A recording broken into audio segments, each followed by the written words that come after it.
to put in comments or corrections. The academic practice is to submit assignments as double-spaced,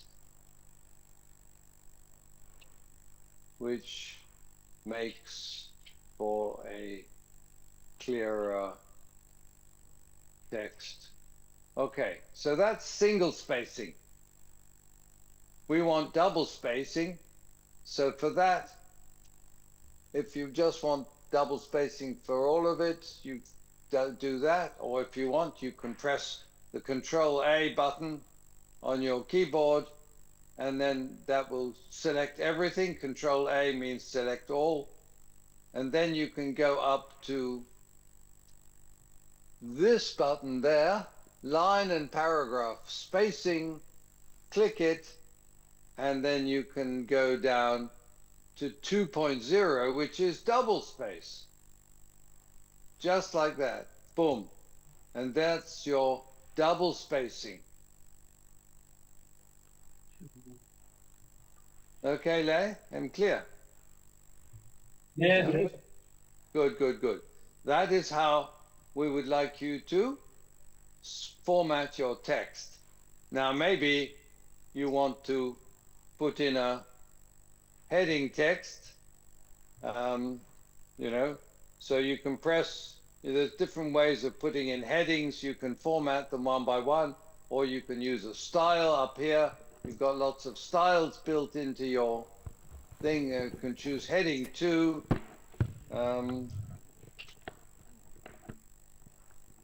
So make the heading in a different style or size or color to the body text, and then that will look very smart, you see?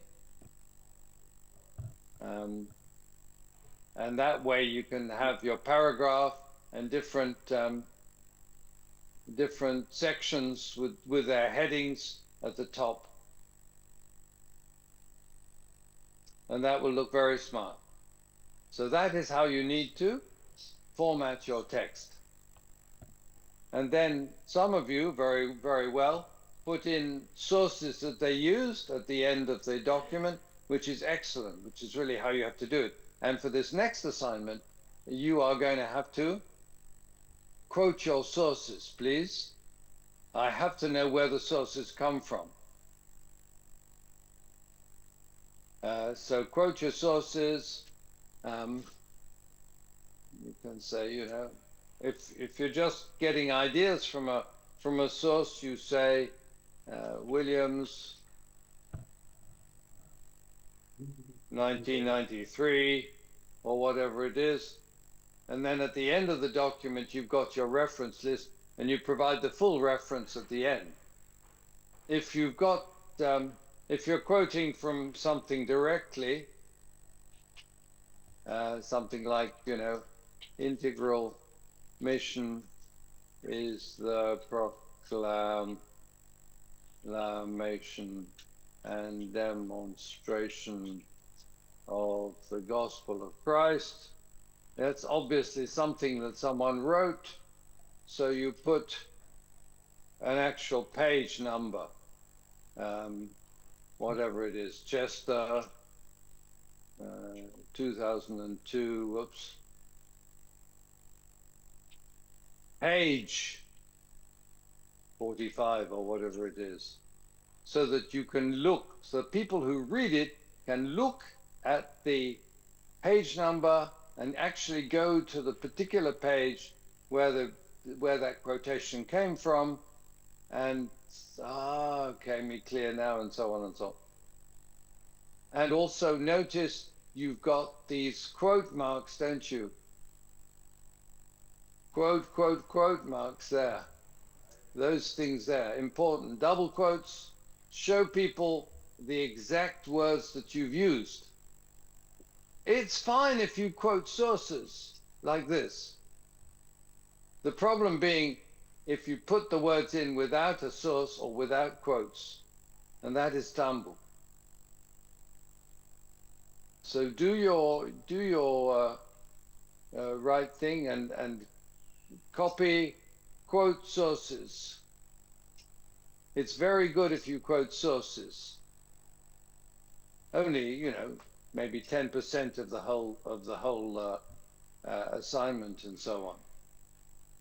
So what you're doing is you're looking for sources and remarks and points in those sources that support the argument you are trying to make. And this is what you'll be doing in this next. Well, I hope some of you have already been writing it. You should be well into writing it this next assignment. Yeah. So put in your extension forms if you need them, because by the end of this week, it'll be already into week 6. And you know what it's like as the end of the year, the end of the term comes up. Everything gets very rushed, which is why we want everything in by this week. Okay?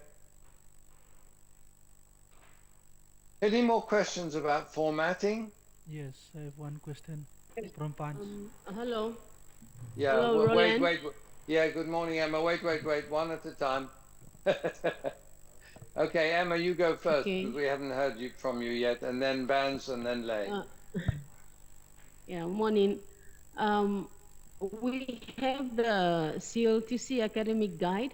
Well, I'm not doing very well in it, but we have the guide there to help us to... That's right. That's right. Good. So I am just basically repeating what the guide says, but not all of it, of course. But thank you. Yeah. Good. Thank you for pointing that out. Yeah, good. Okay, question from... Thank you. Question from Vance? Yes. Thank you, Rowan from Pans. I have one question regarding the line spacing. From Pans, we use the academic guide. So yes. we use 1.5. You use 1.5. 1.5 is okay. 1.5 is okay. Thank you. Thank you for pointing out that. Lay, are you also Savile academic guide? Yes, we have the academic guides. Good. Of course, based on the assessment tool, the one that you post on the books that you post on WhatsApp. So currently we have I guess we have 2 or 3 books in library. Sorry, I'm not. You're going to have to come to the front again. If it's Christopher there, sorry, bro.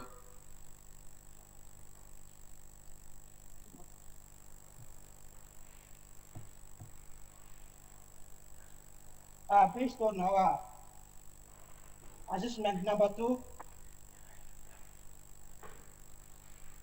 the books that you post on the WhatsApp,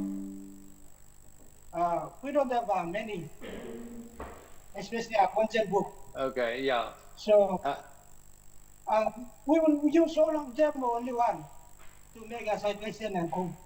Well, whatever you have is better than nothing. Having said that, bro, there's a lot online, okay? There's some that I've actually posted on Cluster in the resource section, like Rene Padilla, for instance, and other books. And there's some that people actually found out, like Integral Mission. What was it now? Integral Mission by Graham Hill, and there was another one that people found.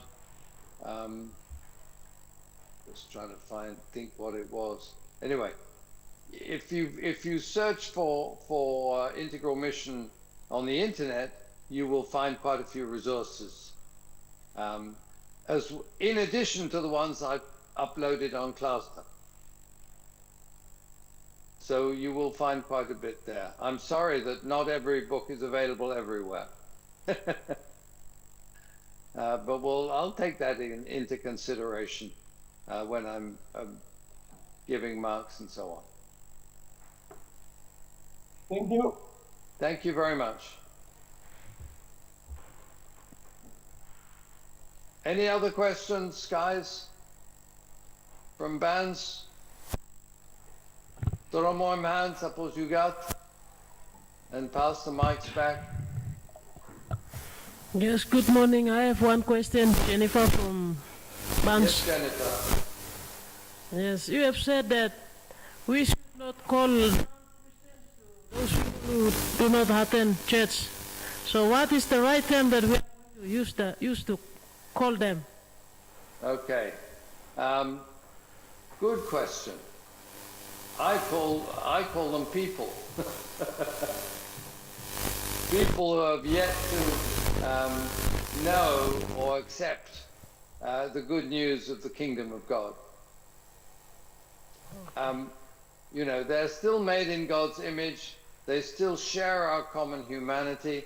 They share our lives and our problems and our blessings. I think, yeah, you know, it was the same thing that we were starting to talk once about labels. I don't want to label people as sinners, unbelievers, wicked, or non-Christian, and so on. They are really our brothers and sisters. And to the extent that we can be open and friendly about sharing our lives with them, that is how we have to accept them, really. Is that okay, Jennifer? Yes, thank you. Yeah, good, good. I think we need a bit of attitude changes, actually, in the way that we perceive other people, people who don't happen to be, you know, in our church or our denomination, or not in any church. Yeah. Look on them with the eyes of Christ, please. Not with the eyes of the Pharisees. Excuse, Yes. can we call them non-Christians? It will be okay. Well, I wouldn't. It's up to you, but I'm just saying that it's not easy to make a dividing line between Christians and non-Christians, you know?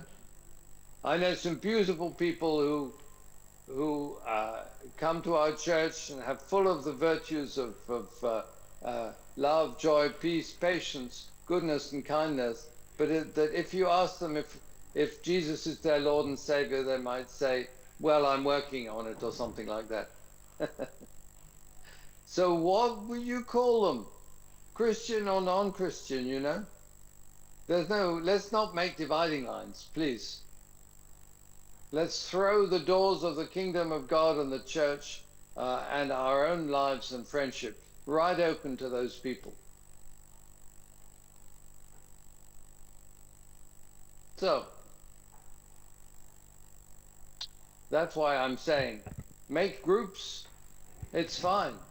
Make groups that have people from your church, people from outside the church, people from other churches, people from no churches, so that you have no dividing lines there and people can work together because you're sharing the love of God and His light into those corners of the community where He doesn't reach. I mean, that's really the idea, isn't it? To let that light shine. So how are we going to do it? Not by dividing people into Christians and non-Christians. There, effectively, you're putting that light right back under the bucket. And you're being like Pharisees again. And you can see that Jesus, in His own love and His own passion for the justice and shalom of the kingdom of God, was actually reaching out so beautifully to those people. Blessed are the poor in spirit. Blessed are the down and out. Blessed are the people who are struggling with addiction. Blessed are the people who are struggling with unemployment. Blessed are the people who have no education, you know? Wow. That's the radical reality of the kingdom of God as Jesus was sharing with us. So I know that Jesus would not make those dividing lines. That was the whole thing. His kingdom was inclusive. He was opening the door to the alien, to the widow. He was embodying the justice and love of God. So, don't get me started on all this, but I do believe that we need to rethink the way we look on the rest of the world. Hello. Yeah. So what we are saying here is that even though whatever backgrounds that a person have, what we really need is to help the person who is in feelings that is a bit distressed, sickness, or some kind of struggle that they have. We can try to meet their needs. That's what we are aiming for. Is that right? Yeah, effectively, that's right. Without making any prejudgments. Without making any prejudgments, Because who knows that you will have some serious needs sometime in your life, and you will be grateful to receive a blessing from them, from the rest of the community. Yes. I think you're right. I think we have to look at people in as Christ would look at them. The Good Samaritan approach. The Samaritan didn't stop and ask, "Are you a Christian or a non-Christian?" The Samaritan took pity on that poor guy, picked him up. Yes, yes. Yeah, Yes. love your neighbor. Doesn't matter who that neighbor is. Some of our neighbors are pretty cranky people, but we have to love them anyways.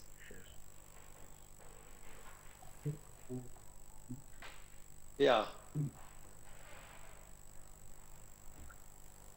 Thank you.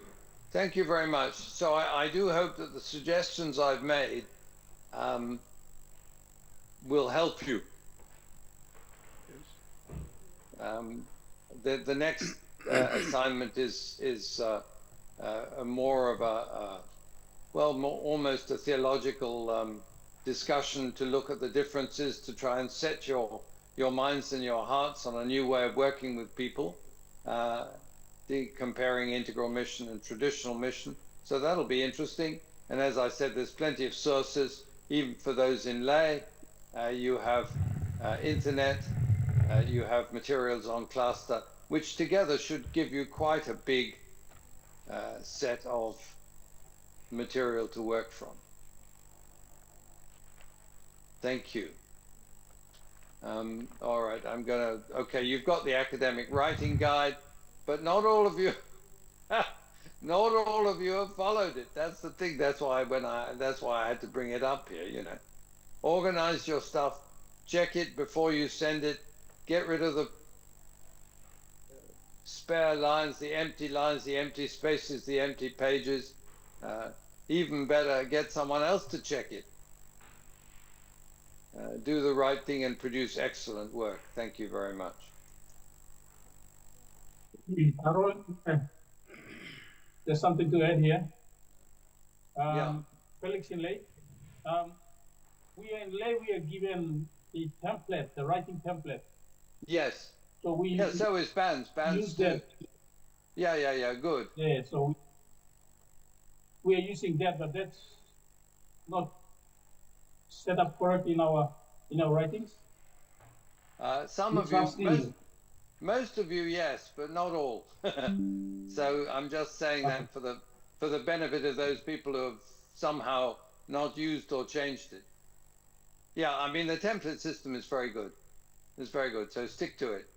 I think you will not have any, but some people, for instance, just wrote a whole paragraph without any breaks. So you need to break your work up into paragraphs of 5 to 10 sentences maximum, or no more than a couple of hundred words maximum. And each paragraph becomes made up of sentences and so on. And each paragraph is trying to make a particular point. So structure your work. That's what the template doesn't do for you.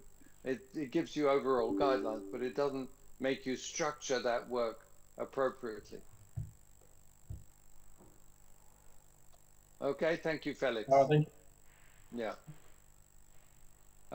Right. And what I would like to do for the rest of the day, and probably will go into tomorrow as well, is to look at that film again, but not all the way through. We're just going to take bits of it, and we're going to have discussion about the nature of the integral ministry that is displayed in each of those 5 sections of the transformation film. So I'm just going to show part of it, and then we'll stop and have some discussions. Now, let me just see. Where is it? Where is it? Where is it? So I'm going to quit that one. Here we are.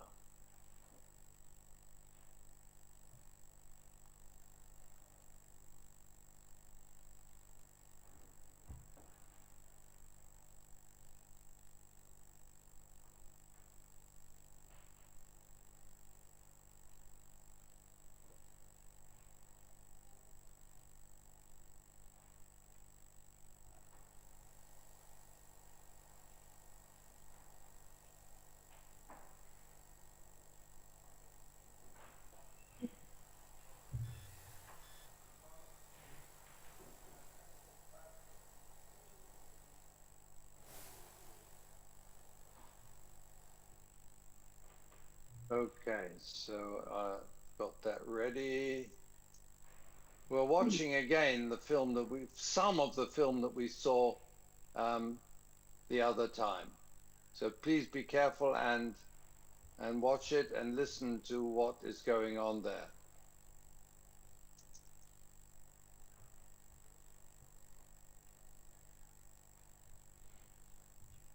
Oops, I need to share the sound as well. Otherwise that's no good. That's better.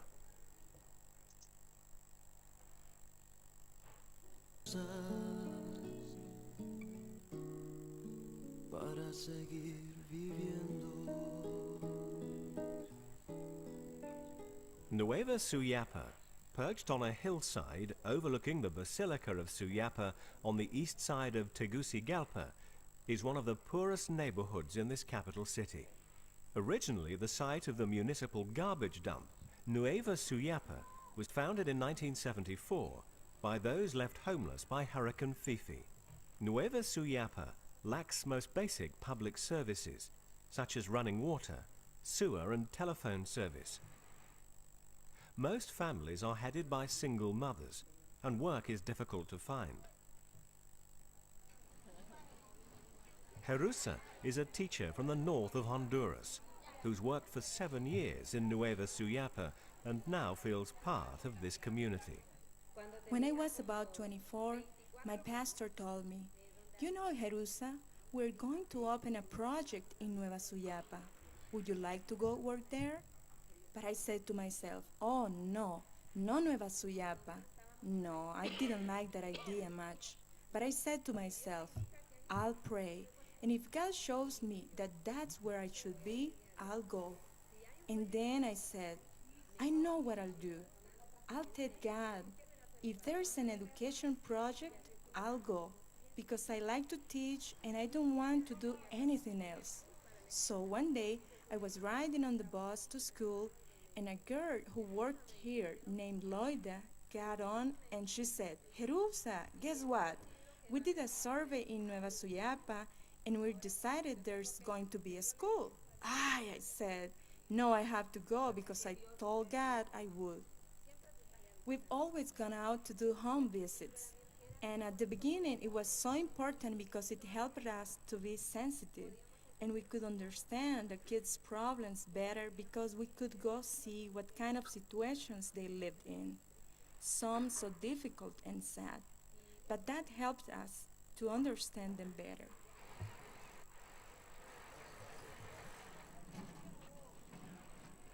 Project Genesis in Nueva Suyapa began 8 years ago as a ministry of the Brethren Church of Tegucigalpa, a middle-class congregation with a vision to reach out to a needy community in the capital. What started out in a tiny home has grown into a multi-dimensional ministry with a school,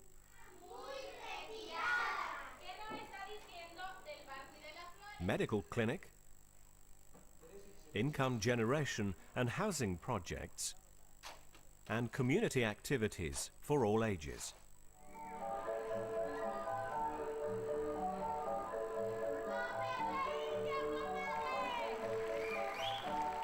An active church now meets regularly in the Genesis complex, reaching out to the children and young people of Nueva Suyapa. From the beginning, the Genesis staff members made a decision that had a clear impact on their work in Nueva Suyapa. They decided to live there, with the people, to be part of the community. Carlos, together with his family, was one of the first to say, "I want to be a resident of Nueva Suyapa." We had built and we wanted a couple to come to live here, but not us, you know. We thought maybe we could convince a foreign missionary couple to want to live here, but nobody wanted to. There have been really tough moments, like the time they assaulted me on my way here, at knife point. They took everything I had. I decided right then that I was never coming back. I will never go back to Nueva Suyapa. So I said to my wife, "I'm not going back, Bernarda." And I expected her to have a typical woman's reaction. "Oh, you poor thing, they almost killed you." But she looked at me and said very calmly, "Well, whoever told us this was going to be easy?" Sharing with people, learning from them, these people don't fake sincerity. If they give you their hand, it's because they really want to.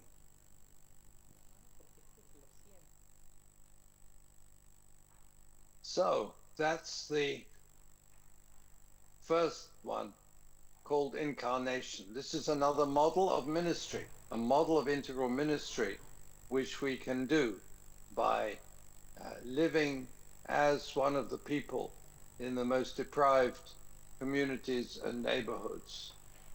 Many of us already do this. Some of you may be working in squatter settlements, logging camps, or very remote bush churches and communities. So we give praise and thanks for God's work in these places. So if you're happy, if you've learned it all, I'll just go back to the questions that I'd like you to consider, and please feel free to break up into groups, small groups. The people at the front, for instance, in bands, turn your chairs around and talk as you answer these questions.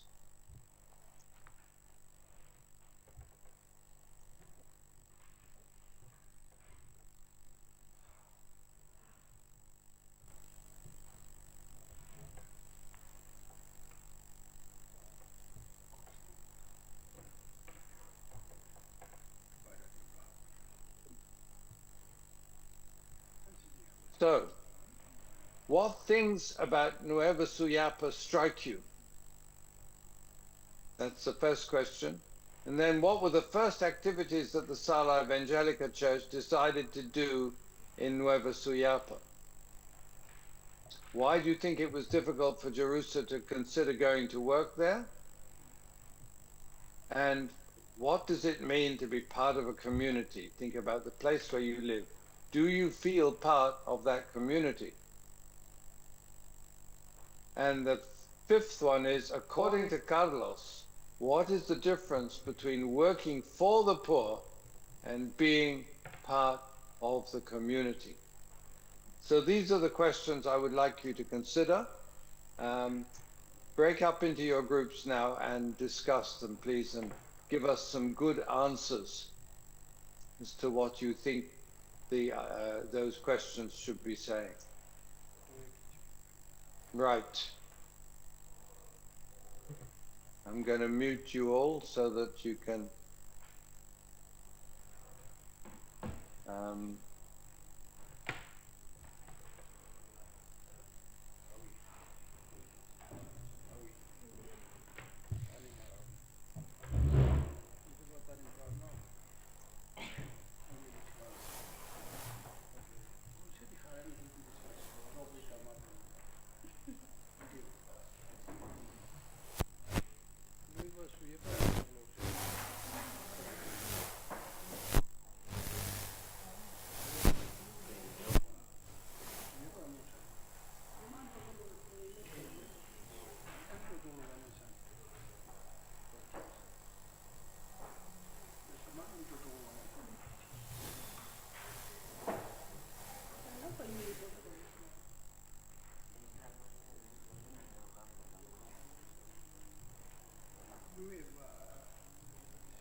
Vans, turn your chairs around so that you can interact with other people.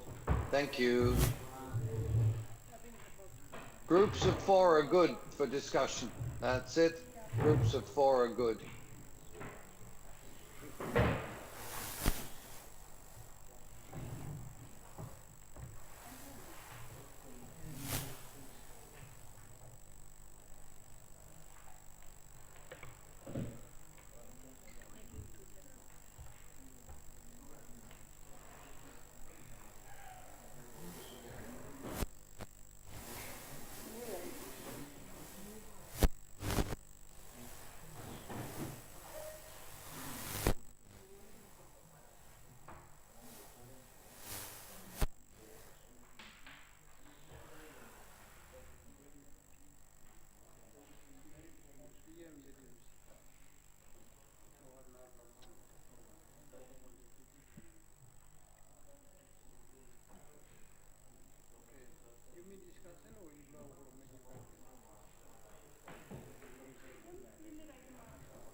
Okay, if you've got most of the questions, but you haven't answered the last question, please, some of you look at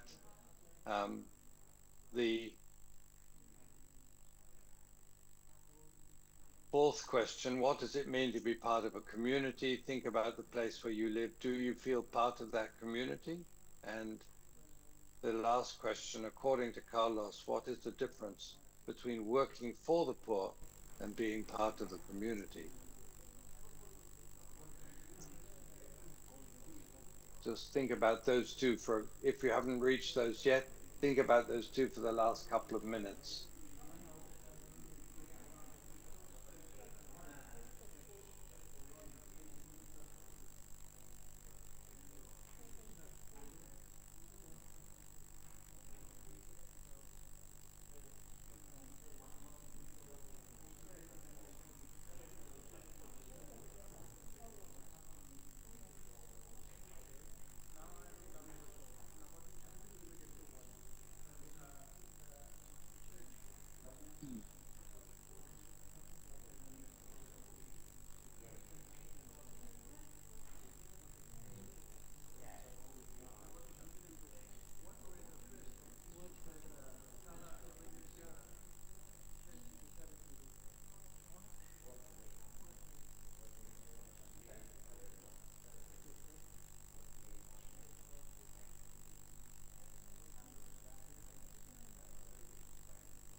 Okay, let's get back into it, please. Lay, can you unmute?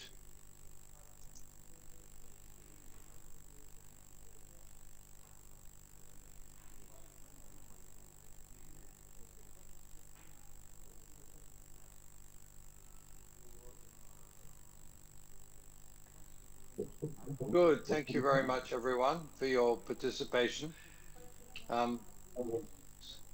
So let's have a couple from bands.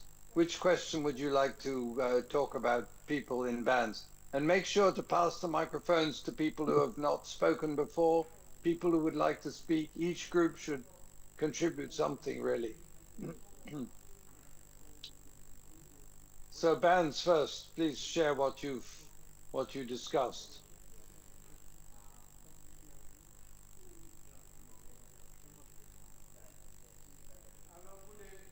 They're still talking.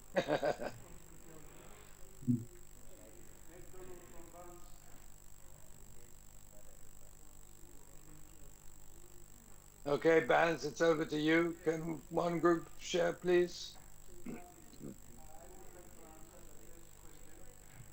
Maybe the groups at the back, if they don't have the mics.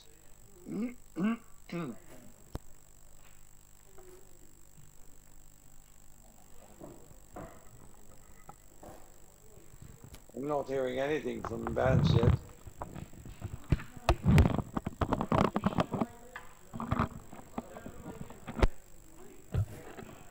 Have you got, is there sound coming out of bands at all? Mic tests, please.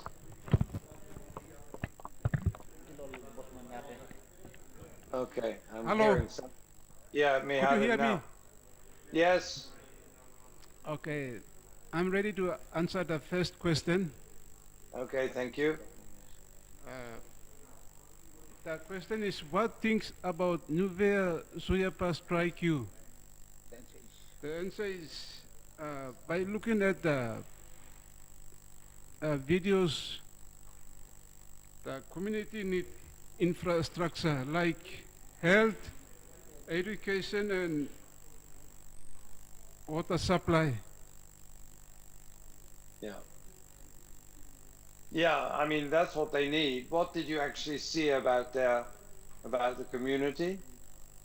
Did you see anything else? They need support and help. Yeah, I mean, what were some of the issues there? No employment.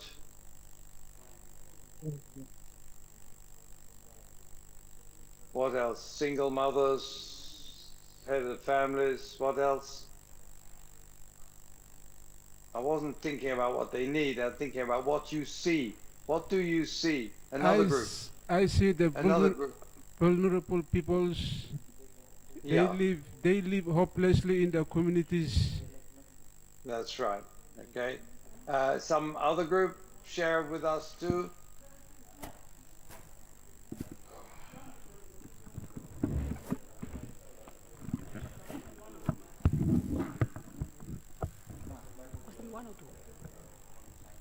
Sir, question 1 or question 2?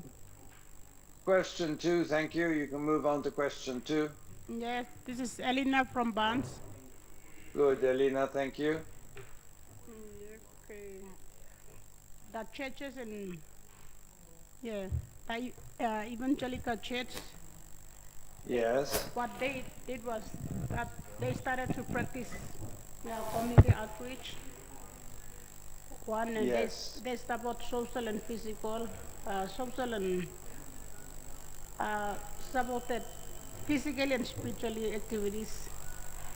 That's right. And that holistic ministries. Good. Was this church was this church actually based in the neighborhood in Nueva Suyapa? Sorry, can you come again? That's an extra question from me. Where was this church, the church that started the ministry, where was it based? Was it based near Nueva Suyapa or in a different neighborhood? In a different neighborhood. That's right. So they did it, as you say, as an outreach program, didn't they? Yes. Good. Okay. Emma, would you like to answer a question? Why do you think that it was difficult for Jerusa to go and work there?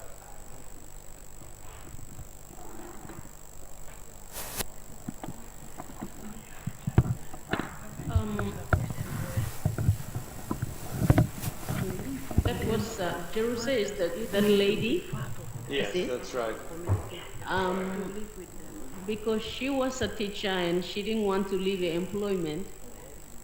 So she was hoping that if there was a school in that community, she would go there, which gradually happened, yeah. But to start with, when the pastor, she must have come from that church, so when the pastor told them that there was a project in Nueva Suyapa, what did she say? She said no. Why didn't she want it? Why was it tough for her to go and work there?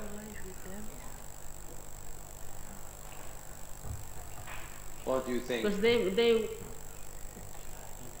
she didn't want to leave her employment, but she said she had to pray also to seek God's will and then to see if there was a school there.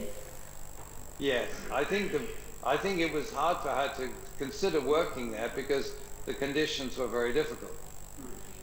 It was a lower income, poor part of town, probably with a lot of insecurity. No services. The kids would have all been very disadvantaged. Yeah, okay. Lei, tell me about what it means to be part of a community. What did you come up with? We come up with what it means to be part of a community. We have to be responsible. Take responsibility, and we have to be socialized with the community. Say what we have and what we know, and share it with the people around. Thank you very much. And also, we learn from them as well. Yes, good What point. and what they need and what they don't have, and then we can work out something to be part of that community. That's right. But as well as learning what they don't have, we learn what they do have, which is humanity, hope, joy, and energy. So every community has things that it can use to build their lives. Maybe some need more support than others. Okay. Vance, can we go back to you and ask you, according to Carlos, what is the difference between working for the poor and being part of the community? Who would like to share on that one, the last question?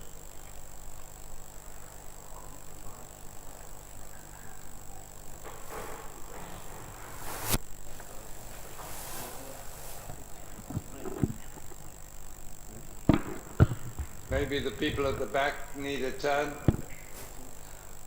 Send the mic to the back.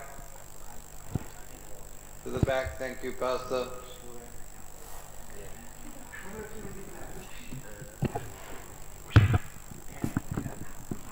Okay, don't.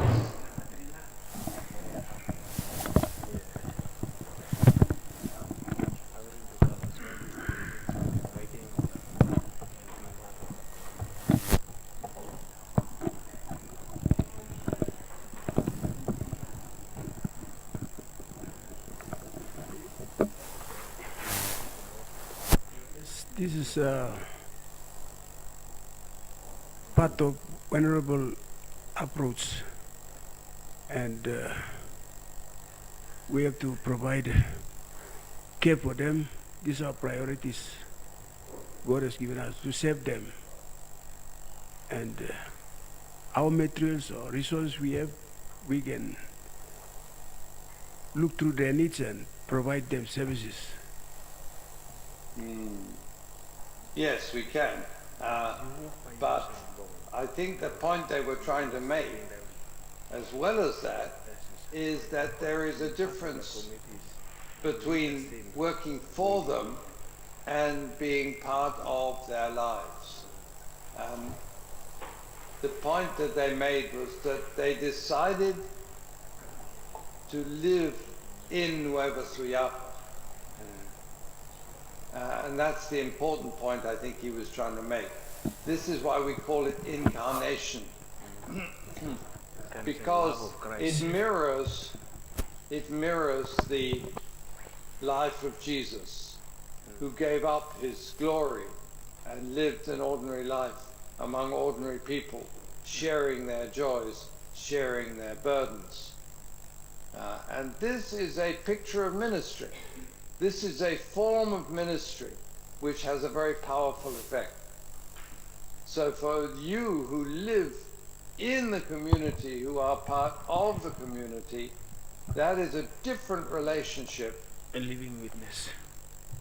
Yes, exactly. Thank you. A living witness every moment of your day, really. Because you live there, because you are sharing the life of ordinary people there, it gives you a different relationship to if you're just coming and going. A lot of Christian organizations, they come in, they may live in the cities, they make trips to the villages or trips to the communities and carry out what they see as ministry and then go away again. but the effect is never as big as if you have people who are actually living there.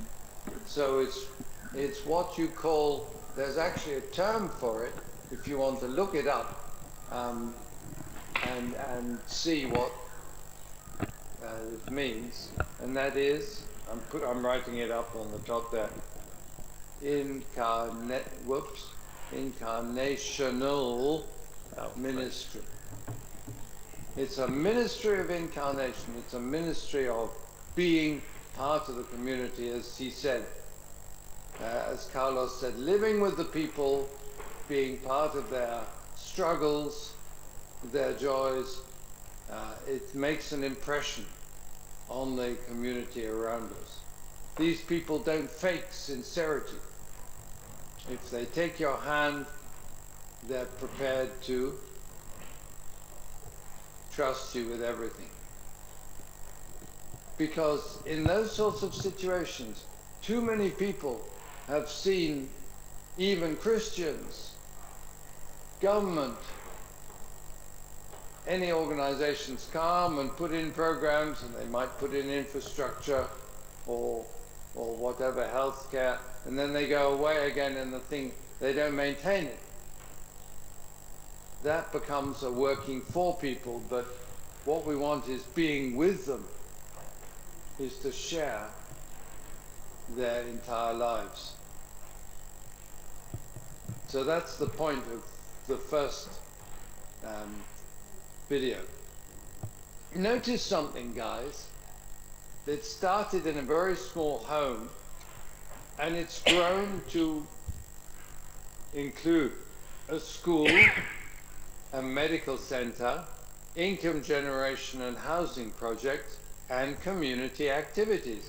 Those are some of the multi-dimensional ministries of Project Genesis. And then what they said afterwards was very interesting. They said, a church now meets. Do you get the implications of that remark? A church now meets in the premises. And that means that it didn't start as a church. Project Genesis started in holistic service, not church planting. And then later on, when the ministry had grown and expanded, and there was obviously a spiritual market, in a sense, a demand for worship, then they put up the church. Well, they didn't put it up, they just used one of the rooms of that center to accommodate, to house the church. So the church was not the first thing. The first thing was the school and the medical center and so on. And then the church came later. So that's another form of ministry. It's another model of ministry. You can bring a number of services to people, live among them, and then eventually you can start the church up. Any questions, comments about that? Yes. Thank you. Go ahead. If there is no help, then how would people know that there is a church? So you mean how would people know that the church is working with them, or how do people know that the church is worshiping? I'm not quite sure.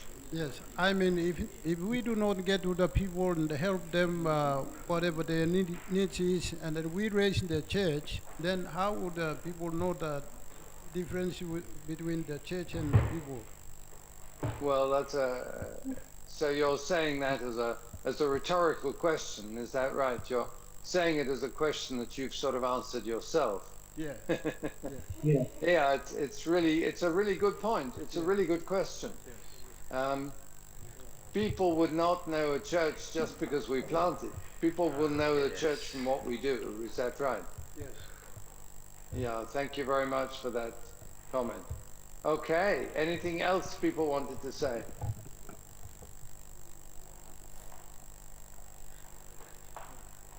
You okay, everyone? Emma, Lei?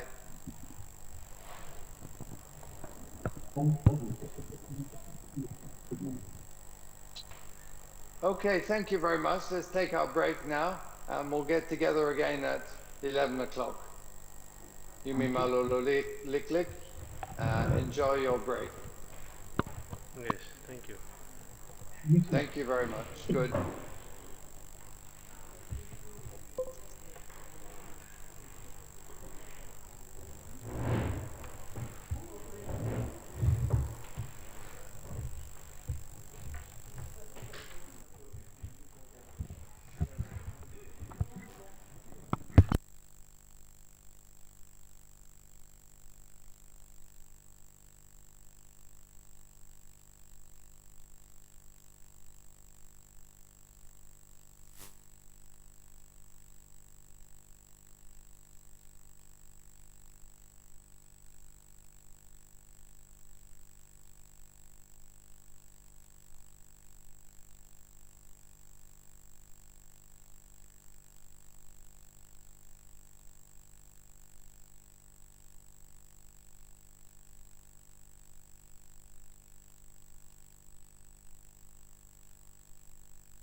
Okay, thank you everyone for coming back in good time. Appreciate it. So now we're going to look at the second part of that video, which is called community.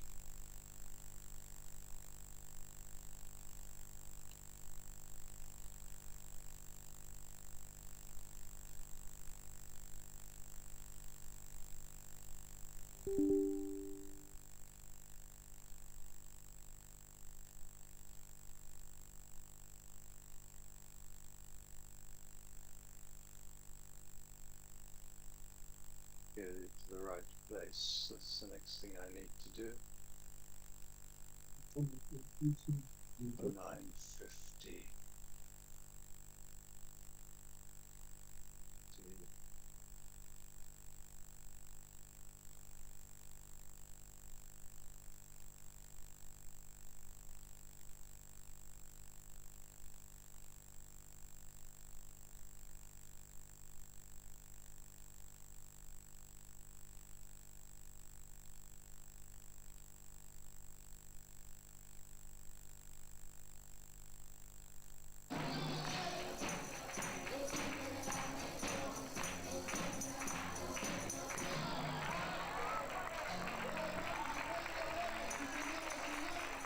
The internal strength that the Church demonstrates in all its actions, from its worship and praise to its service. Sorry, it's not, the video is not playing. Let me just check that.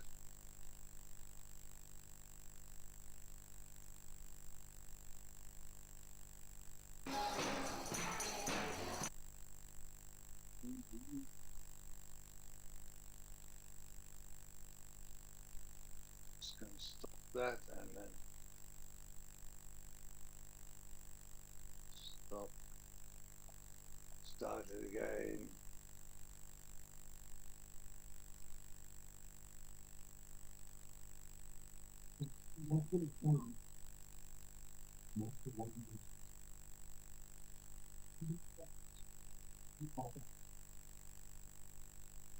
Okay, let's try again.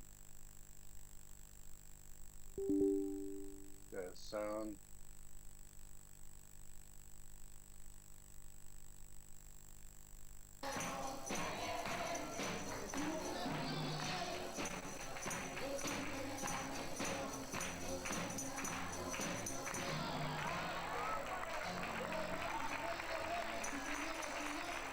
The internal strength that the Church demonstrates in all its actions, from its worship and praise to its service, also reflects in its commitment to the community that surrounds it, and that testimony does not go unnoticed.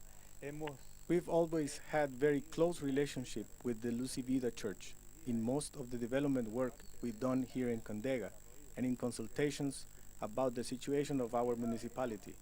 We have gone hand in hand with the church to take on the problems that our area faces. Our church here in Condega doesn't just limit itself to activities like preaching or going to church.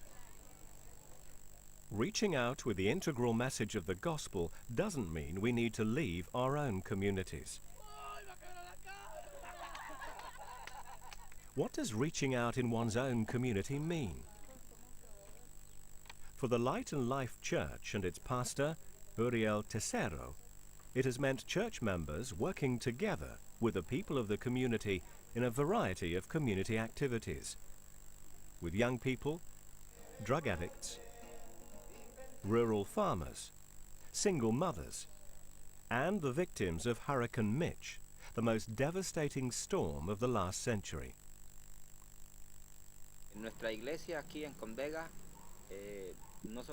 Our church here in Condega doesn't just limit itself to activities like preaching or going to church. We try to do other tasks besides just coming to church and making sure we do our part in preaching, praising, and adoration. We go to visit prisoners, the sick, the families, and we are willing to get involved in whatever the need might be. And we do all that with the desire of sharing and showing God's love that He has for all humanity and that He has placed in our hearts to share with other brothers and sisters. ¿En el nombre de quién? En el nombre del Señor. No oí muy bien. En el nombre del Señor. Un grito de guerra. Un grito de júbilo. Alabamos al Señor porque Dios. We praise God because He is so good to us, and He has given us opportunities to do His work in so many ways. We have been working in an integrated way in the work of the Lord, just like this trip that we are about to go on. Brother Uriel has really won over the people of this town. I say this, I guess, thinking about what happened during the hurricane. He didn't make distinctions among people based on politics or religion. When he met with us in the park, you could tell he felt the same sadness and pain that we did, and his effort was for all of us. I'm Catholic, but you know, it's beautiful to have friends. Es hermoso tener amigos. Jesucristo es el motivo de mi canción. La razón yo no tengo por qué cantar. Melodía es él. Every day,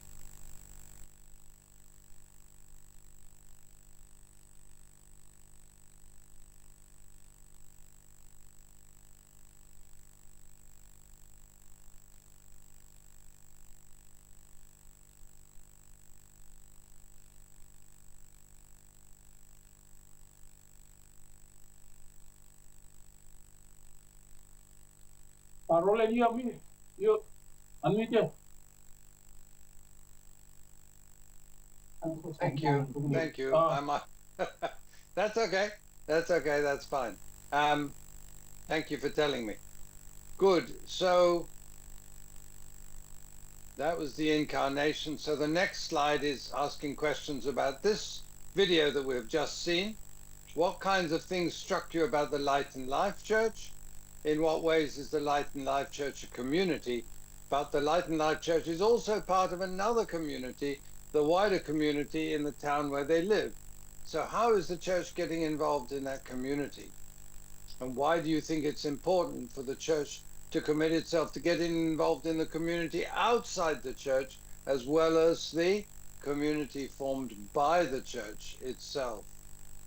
So that's a question about the church's involvement. Okay, so please again work with different groups, break up into your groups, bands, same groups is fine, and answer those questions as well. Lay, you can break up into your groups there.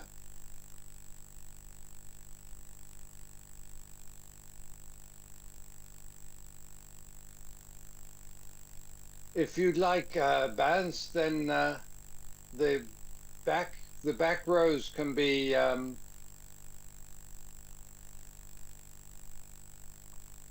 back rows can work on the questions 1 and 2, and the front 12 people, the front 3 groups can work on questions 3 and 4. Then you split up the discussion so that we can cover all the questions. Thank you. Okay, turn around again, same story. Make your little groups of 4.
Okay, just 2 more minutes, please, and then we'll have our sharing time.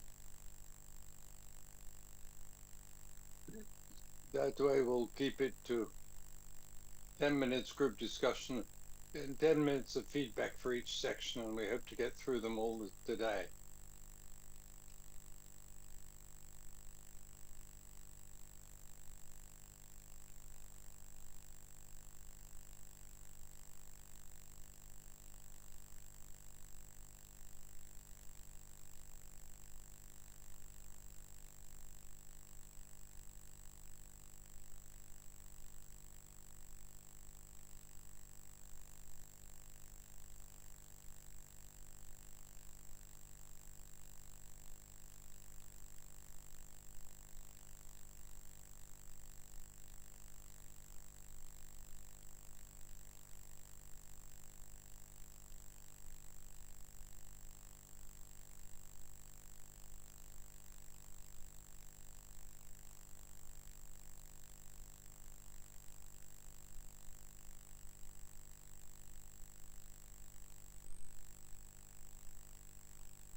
Okay, thank you very much.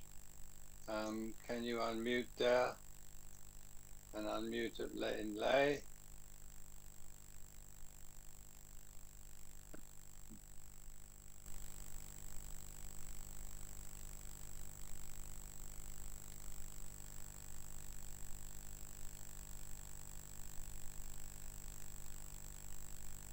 Okay, face the front again, probably.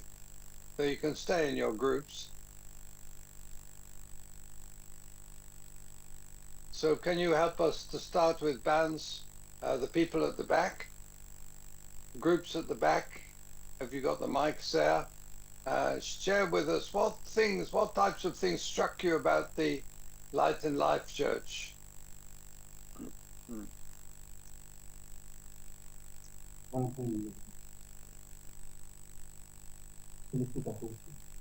Yeah.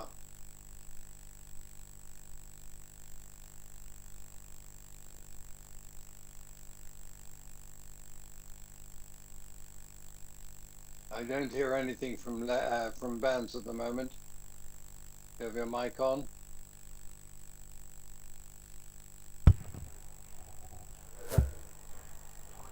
Okay, now I'm hearing something. Okay. The first one, visiting the opens of vulnerable people. Good. Involving with youths. Yeah. Or people involving with the people who are addicted with drugs. Yeah. Yeah, and people who are on the streets. Mm-hmm. Are all these people in their church?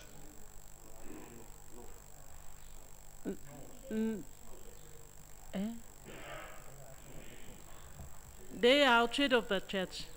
Yeah, that's right. They are outside the church, but the church treats them in the same way as they would their own people, I think.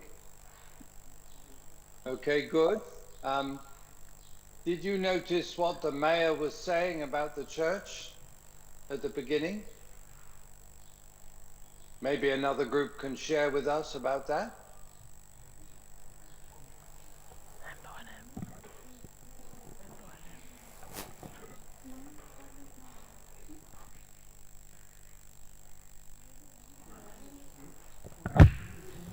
There's two mics, so don't be shy. What was the mayor saying at the beginning?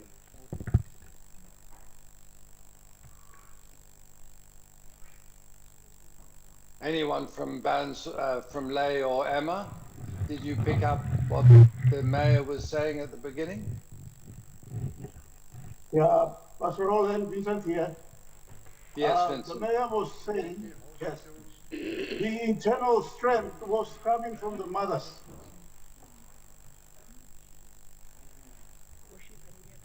The internal strength of the church was coming from the mothers, especially in terms of holistic approaches. Maybe he was saying that, but he was also saying that the church, the ones I picked up was that he was saying that the church has always worked hand in hand with the local government when the mayor was actually speaking. He was saying that the government, the church has involved itself in the workings of the local town. So it's a real partnership there between obviously what was a big church in what's not a particularly big town. So the church was obviously a very important part of the wider society and the wider community, but it didn't make any divisions. It didn't draw up any barriers. On the contrary, it shared the resources, the opinions, the wisdom of its members with the broader community. Okay, thank you. Another group to say, in what ways is the Light and Life Church a community?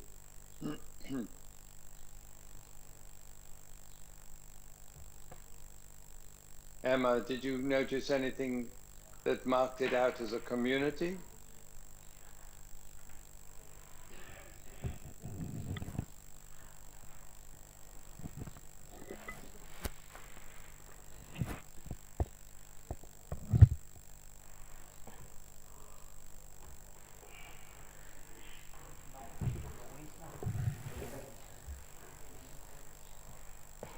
You can say no. I can't hear anything, Emma.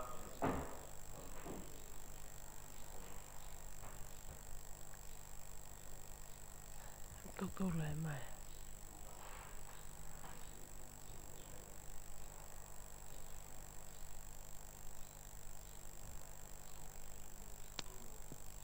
Aha. Something was turned on.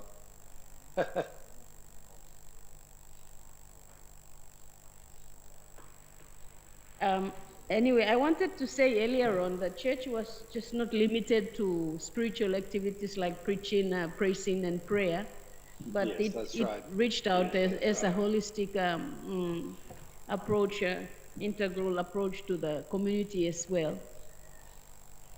That's right. Thank you very much. For the second one, in what ways is the Light and Life to community? For the second question, they embraced one another. They didn't have limits to, believers and unbelievers, but they involved everybody. Yeah, that's right. Thank you. I think they were trying to say that there is a community within the church and another community outside it. But at the end of the day, you don't need to make too many distinctions between them because they were reaching out to the rest of the population, and whom, for sure, some of them would have joined the church, having received all this love and care and service from the church. From the church, some of them would say, "Oh, well, praise God! If this is what being a Christian is all about, I can join in that too." So this is the way that the church would have grown in numbers and in strength. So if you're looking to grow your church, the answer is engage with the community, serve them in a holistic way, and God will bring the increase to your door.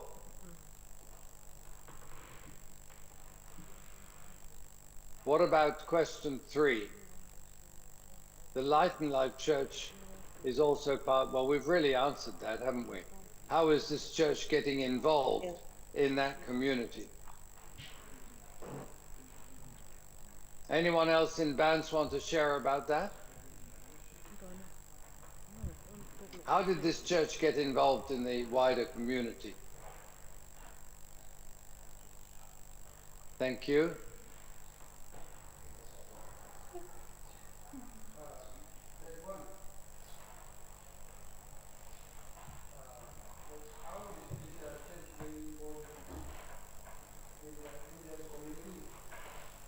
I'm not hearing the mic that you're using. You're picking up, we're getting sound from the other mic. Now you, Adam? That's better. Okay. How is this church getting involved in that community? That is to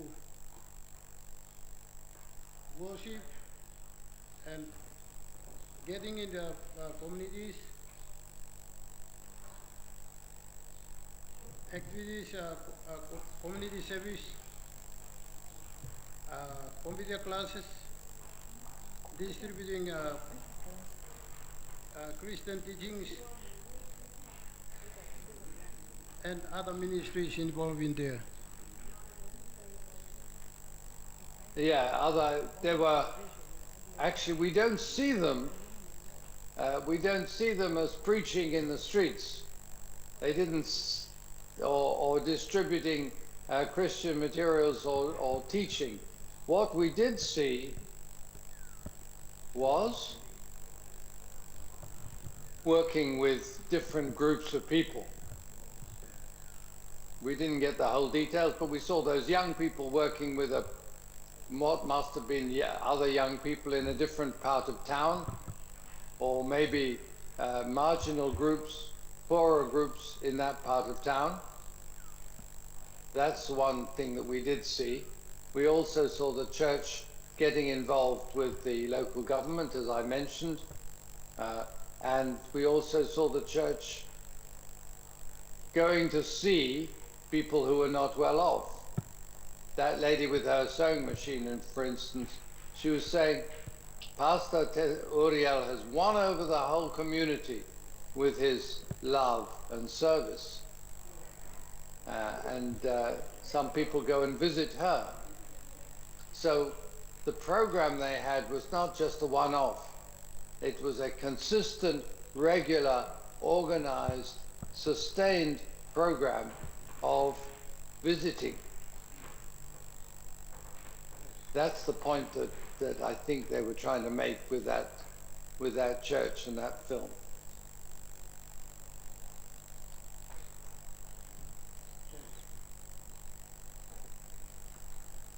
Why do you think the church should commit itself to getting involved in the wider community like that?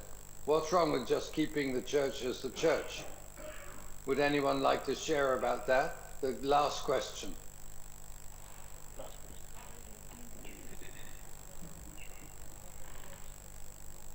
All right, Roland, present here. Yes. Just on the last one. On the last one, I think previously you mentioned something about our assignments that some have written about the people, grading them as sinners and outsiders. So from this point, the fourth point, the church or the people, we should be regarding them as the people, or we should be looking at them as the church of God. Another way. Yeah, yes. So thank you. The established church is already there, but then we have another church on a broader community that's still outside. Yeah, yeah, So I like that. Yeah. We can holistically visit this church.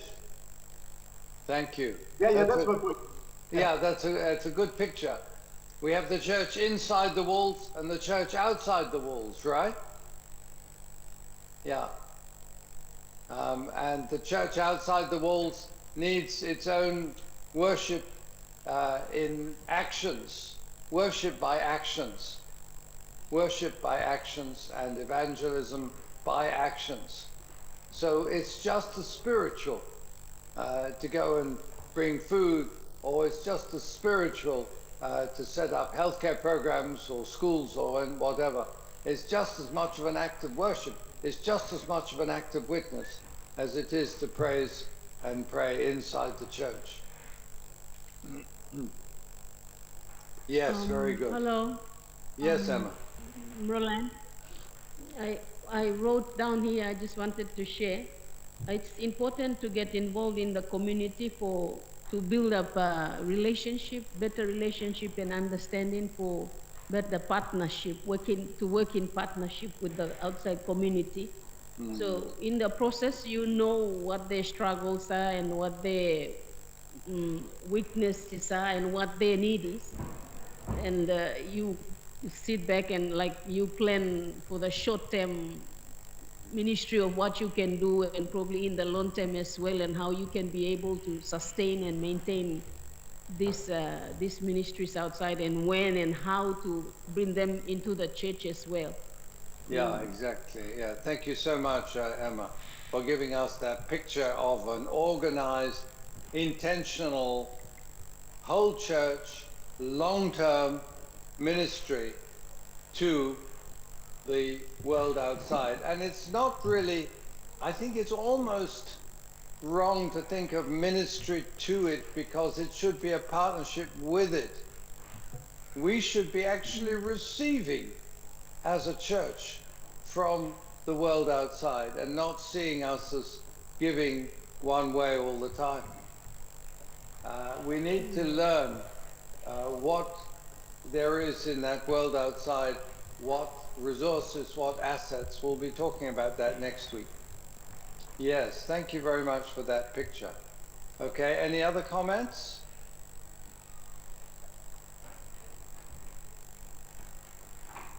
So the life of the church can be expressed in the church, as Vincent said, in the church outside the walls. And we need to get organized systematically to work with that. Those people in Condega didn't just do one visit. They maybe say, okay, every so many weeks, we're going to see this people or that group.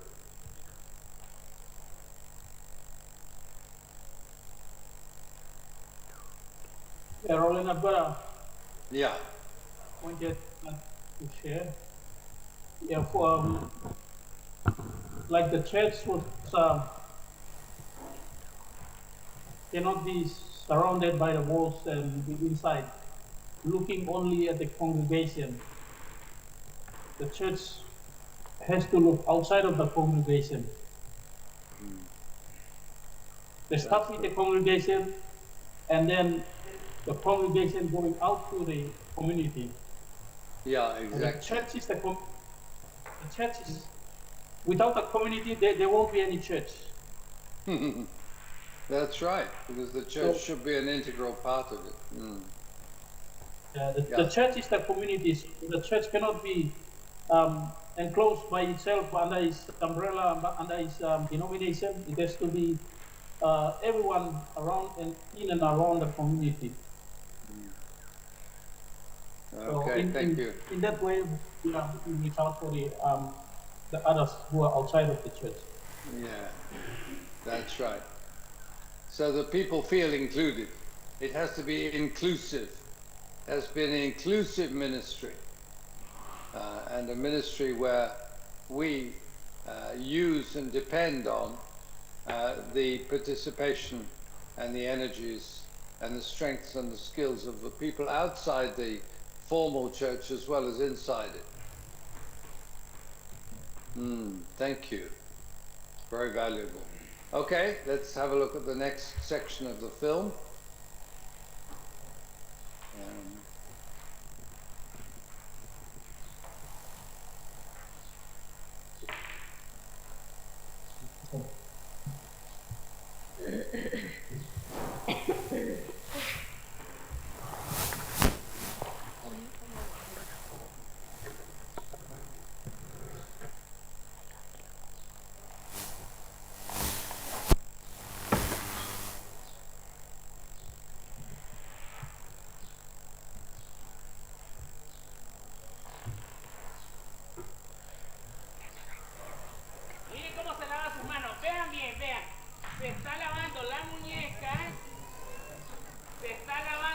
gancho en los dedos, se lava la uña y la palma,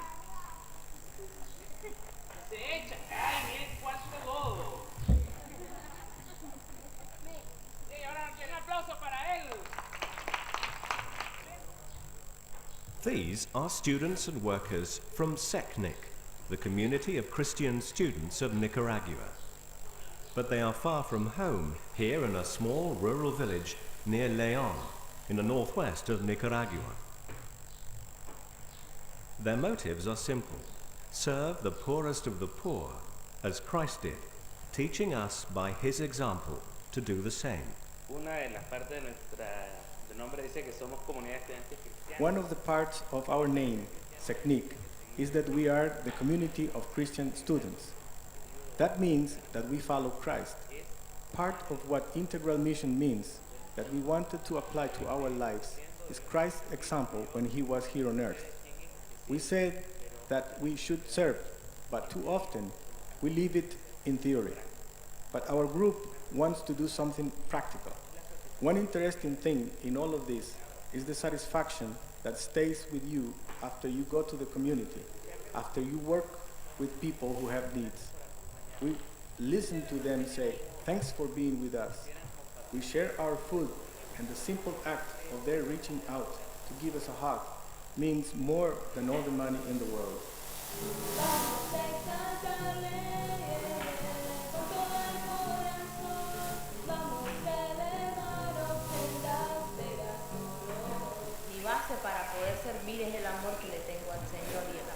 My basis for serving is the love that I have for God, because He's the one who puts the desire in my heart to serve people.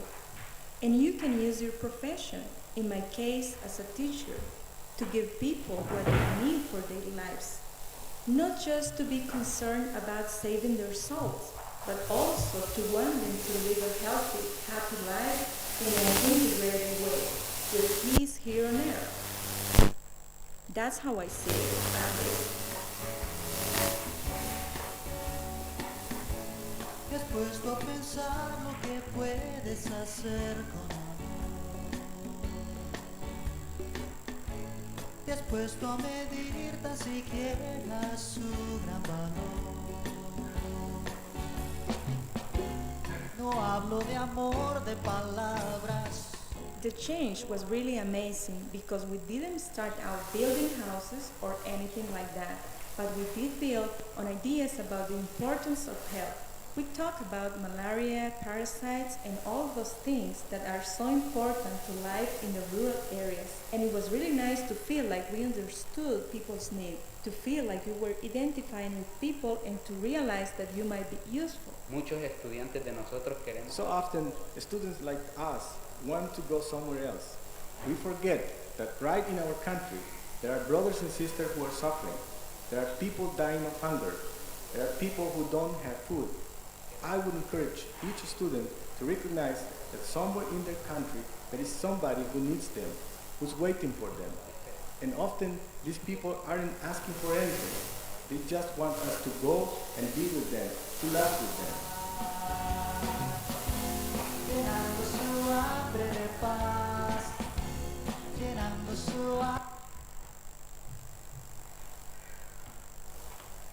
Thank you. Okay. Section 3, example 3 is about service. And if I can bring up the next page. Here we are.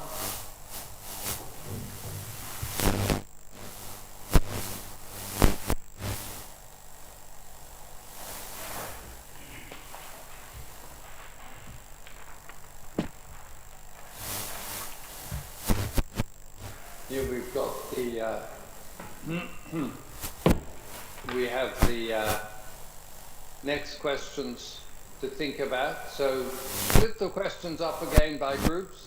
The back groups along the back there, look at the questions 3 and 4, and the groups at the front in bands, look at questions 1 and 2, please. And then the ones Lay, you pick your questions. Lay and Emma, you can pick your questions to reinforce what those in bands are saying. Okay? Let's move along. We'll give you 8 minutes to discuss 2 questions at a time. According to what we've seen, why do you think those young people travel from their universities in the capital city of Nicaragua to a small community in the rural area? Why do you think that students are happy to serve in the community without receiving any pay? And Joanna talks about building ideas. What does she mean by this? And how can the building of ideas be a service to people? And how can our talents and abilities, our qualifications or our occupations help us to be of service to people? And give some practical examples of how we can do that. Okay, thank you. So go into your discussion groups again and discuss those different questions, please. Roland? Yeah? We are going to take the fourth point. Say again? You're going to do what? We are going to take the fourth point. Okay. The fourth question. Yeah, good. Just pick 2 questions. You don't need to do them all. Oh.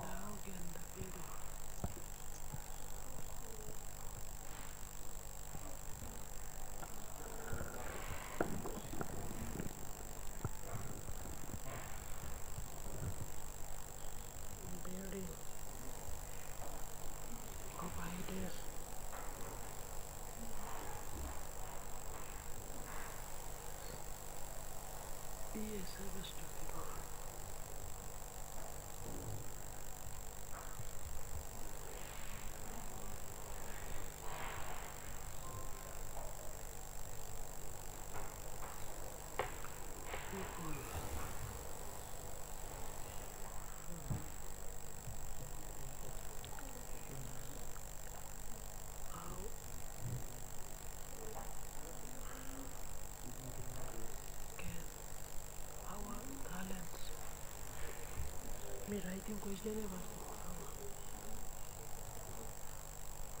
what is the line is plus a contributing idea to talent and ability.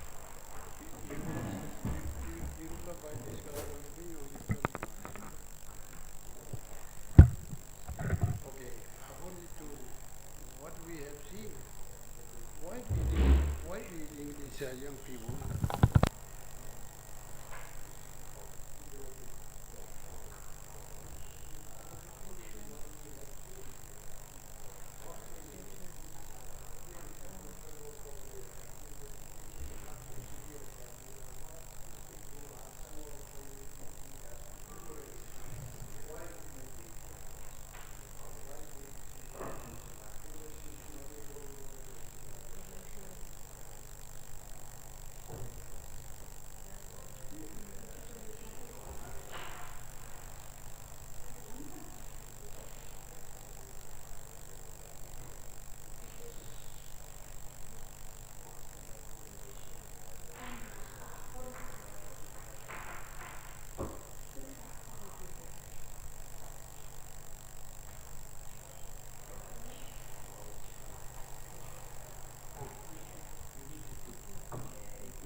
To engage them with any employment or kind of really good slowly making all that.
Okay, everyone, I'm gonna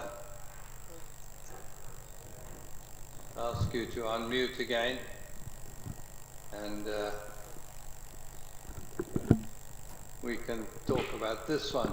This is a beautiful picture of university students traveling to a small community in the rural areas of Nicaragua.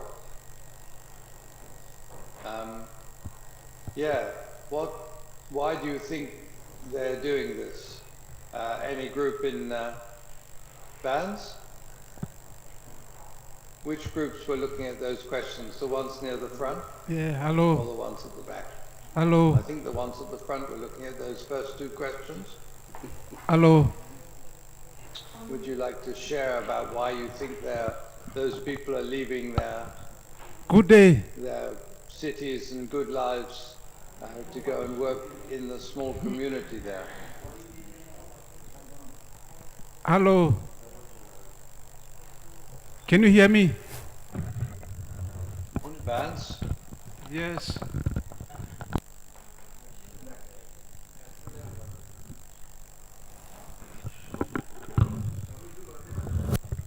Hello, can you hear me?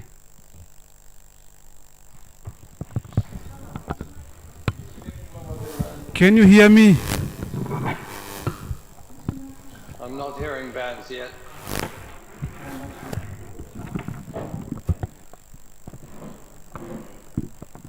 What's wrong with this?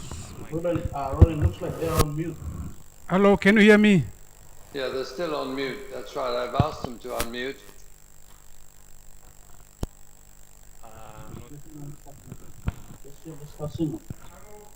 Okay, Lei, answer for us. Well,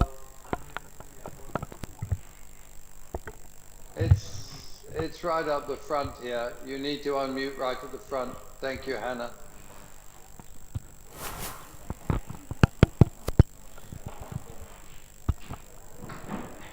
Hello, can you hear us? You need to unmute. I muted the whole thing, not just the mics, but the.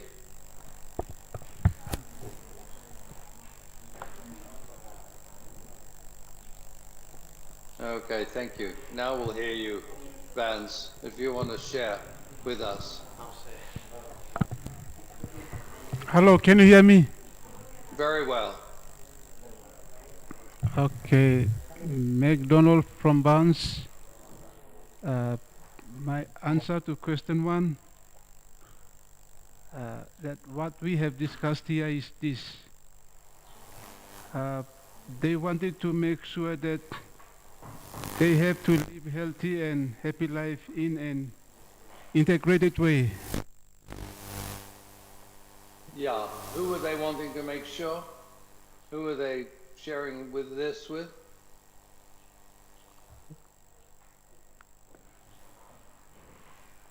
Because these students, the students who were going out, they were okay, yeah. Yes. But what about the people they were sharing with in the rural areas?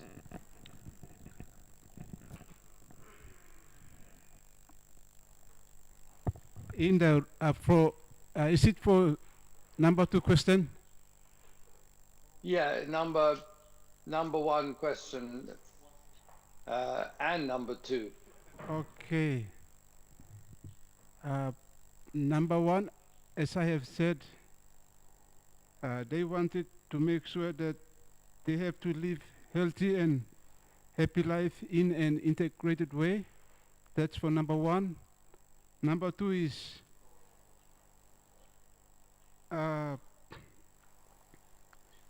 they want people to identify that they are useful in the community. Yes, I think what the questions were asking really is the motivation of the students. Okay. What was motivating the students to go out and work in these rural, faraway rural communities? I think, as you said, they wanted to make sure that they, when you said they, you mean the local people with whom they were working, are wanting to live better lives, as you said, healthy and happy lives in an integrated way. Yes, thank you. Lei or Emma, can you add on anything to questions one and two?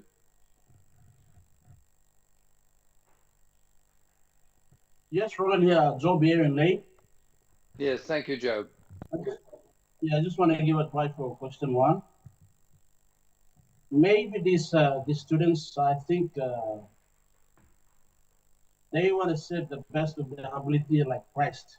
They want to lay down their life for the community, the betterment of the community that they visit. Yeah, thank you. Thank you. It's a service. It's a love service. It's the love that they have for Jesus Christ that makes them want to bring that love in a practical way. They didn't preach to them. They didn't preach to these people. They were bringing them health education messages. So they had a series, I don't know how they organized it. They would have had a series of meetings or series of workshops about health. And then what were they doing with the kids? What were they doing with the children?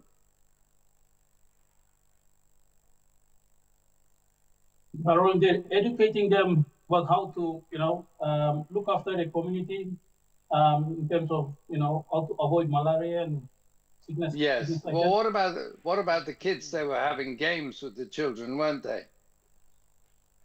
Yeah. Yeah. So they weren't. I mean, the children probably wouldn't understand the messages about malaria and that sort of thing, but they would enjoy a little games that they were playing with them. And the students were just being creative and getting the little children to enjoy doing things together there.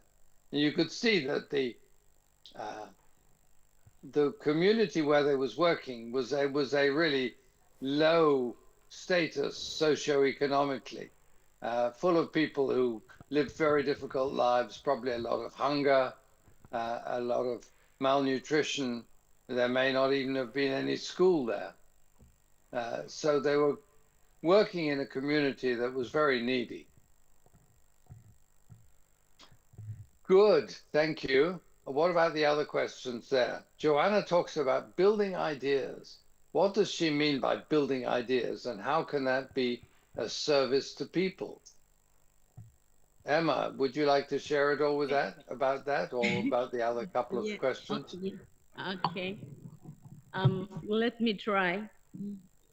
I thought building ideas is like these people here working together with the community and finding out what is the need of the community, what requires help and something. So they build ideas, they share ideas, so they can come up with ideas together of they have a goal to achieve. They have some plans to place in there to achieve what's needed around. Yeah. So they have a goal to achieve. They share ideas and plans, and then they set a goal to achieve and how to achieve that goal in a way. What should they do to achieve that goal? It's like sharing ideas together and building thoughts and planning and strategizing of how to meet the needs of the people in the community. That's just what I thought. Okay, thank you very much. I think you've got a lot of good feedback and contributions that we can take on board there. Yeah, I think the building ideas refers to, for instance, the idea that they can reduce malaria, the idea that, yeah, with these sorts of things, you could eat better. With that sort of thing, you could take care of your children in doing various things. So to generally start the process of building a positive mindset, a desire to live better, and a realization that people can, that they have the capacity to live better. So I think as well as building ideas, it's going to be a business of building mindsets and so on, and attitudes. Yeah. Thank you. And then the question at the end there, well, it's a sort of question of, it's a personal reflection really. How can our talents and our abilities be of service to people? Can anyone share a practical example from their own context, especially the people from who have had more experience of urban ministry? Has any of your churches done that sort of thing and gone and worked in Longway Place, maybe during their holidays or during a semester break? Have you come across this sort of ministry anywhere? Yes. Yes. Yes. Yeah, tell us about it. Tell us about it. Let me share from Bunch. Yes, thank you. Okay. These sorts of ministry and abilities that we can share with the community and the church, that is one of the things that I found in the community is that the services belong to themselves, but one thing, they do not give their hand to bring themselves up in the community to service themselves. That is one of the areas where I have come across. The people there, they're not sort of anything, but the thing is that they don't put their hands into help themselves come up. Okay, so was there any ministry like we've seen in the film? Were there any students forming a team like that? Yes, to work with them? Like health service and youth groups. Okay, and that's great. Community education and all these services. So that was something from Christians, was it? Or was that just from government? They're government services, but mission also should get involved with them so that we can help them in the things that they are sort of, and they do not know anything about the about helping themselves. Yeah. Okay. Right. Well, thank you. I think that's right. I think we need to develop a spirit of self-reliance and mobilize communities to do the work themselves. But it's a process. It's a process, and like everything else, we need to start building those relationships as the first step. Mm. Can Thank I you. Well, share? yeah, sure, Yes, Emma. hello. Thank you. Um, I just saw this, give some practical examples. And just example, just within my church, like the children who grew up within the city, and they're not able to, like we do, gardening and planting yams. So these young people do not know how to how to plant yams. So they have a garden now. It's outside of the city, and the elderly men have taken these young people out to do this garden, plant these yam seeds, and help the young people, both male and female youths, to maintain the garden also. And like after the harvest, this year was the second harvest. So after they harvest, they've taught them how to do garden, maintain the garden, harvest it, and come and do what they can do with the garden. Like they gave out to Cheshire homes, they gave to what's this? Yeah, Cheshire home, or yeah, people with disabilities and Yeah. widows and orphans. Yeah, and even they gave to the clergies, but that's like some example. And women, there can be sewing and baking. Like, because Yes. when Yes. you teach those who do not know how to sew and bake, they can, when they learn, they will intend sew for themselves, either sell things to support themselves as well. Mm. I think I'll stop there. Mm. Thank you very much, Emma. That's some real practical examples of people with skills helping those without. Um, it can be within the community, or it can be, as we saw in the film, a sort of going further away. Yeah. Anything else? Any other examples people would like to share? Yes, one from Bans.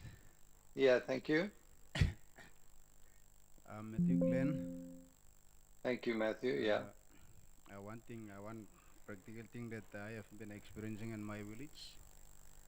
Uh, those NGO groups, they negotiate a partnership with the provincial health authority. Uh, uh, uh, they took part and uh, that healthy island concept they brought into Yes. our community. So we negotiate those UNICEF and the provincial health authority. They negotiate with the communities. We get organized and then we take in charge of that project, and we do the healthy island project in place in our community. So that's the thing that I see that it's more helpful to the communities. That's great. Yeah, that's a really good model, isn't it? That Healthy Islands approach, because it involves that partnership, and partnerships will definitely make things more sustainable. You know, you've got to keep going on, keep the ball rolling, and keep Yeah, having yeah. suggestions. Yeah. And I see that it's a big change that coming up. Oh, Those that's great. many smokers, alcohols, uh, like brews and all those things, they are cut down and Disappearing. they Yeah. give life to the Christ. Oh, And I see wonderful. the community get back to its position. Yeah, really good news. Hallelujah. Really good. Thank you. Thank you, everyone. Thank you. So it is possible to adopt this model, or model a slightly different version of it. Obviously, you don't have to follow exactly getting students from colleges, but I think that's still a very good approach. I think that's a very good model, but it's not the only one. So thank you, everyone, for sharing, Emma and McDonald and everyone sharing different approaches that can be done, because each situation is a little bit different. So each model will also be a little bit different. You can copy the good features of another model, but you don't just copy it, photocopy it, because there will be differences. That's really good to know. Okay, wonderful. So we'll carry on and go back to our film, the next section. Let me just see how far we've got to go. This is 2132 to 2616. So,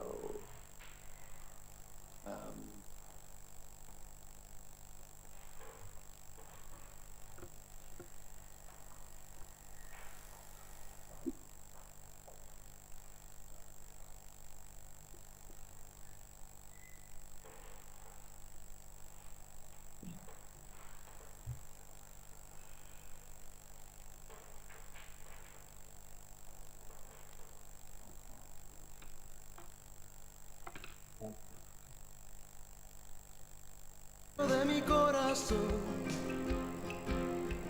Antes del huracán, entendía que lo único que yo... Before the hurricane, I thought that the only thing I needed to do was to know the gospel, and my life revolved around the church. Tratando yo de salir, I was trying to get out over the only bridge that was still standing. But just before I crossed, a man came up to my vehicle and said, "Don't cross that bridge." The river just swept away my house and my wife and 3 children. Please don't cross. I felt then that I had to do something more. Just as Rigoberto was moved to action, his denomination, the Conservative Baptist Church of Honduras, felt the need and responsibility to do something after Hurricane Mitch. They wanted to respond to the needs in the area, especially in the Aguan Valley, hit hard by the hurricane and home to the majority of its 184 congregations. The work that began in the village of Sonaguera in the Aguan Valley, with housing and assistance programs during the emergency, has now expanded to include projects for 150 families who lost their homes in the coastal city of La Ceiba. In the years since the hurricane, this church has learned the importance of forming relationships among the program participants with whom they interact every day. With this hurricane, no one could figure out how God could possibly make something good come out of something that looks so bad. We had taught in our church that you have to live an integrated life with God, your family, and society in order to carry out the gospel. But it was just theory until something like this happened. Then we had to learn to act because we didn't have any other choice. We didn't have any resources, no money to do anything. But maybe the teaching from before, together with the situation that had presented itself, it helped us to start doing something. The really amazing thing is the response of people to the gospel, because now you don't need so many words to express the gospel. You are showing love in action.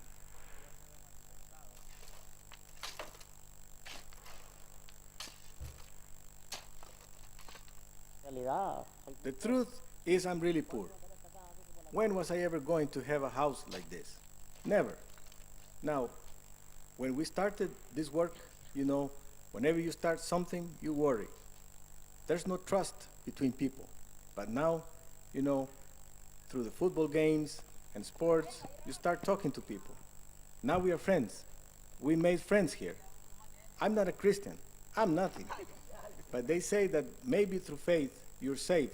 And I like that, because every day, the prayers here, God's word, it lifts you up, La visión que Dios...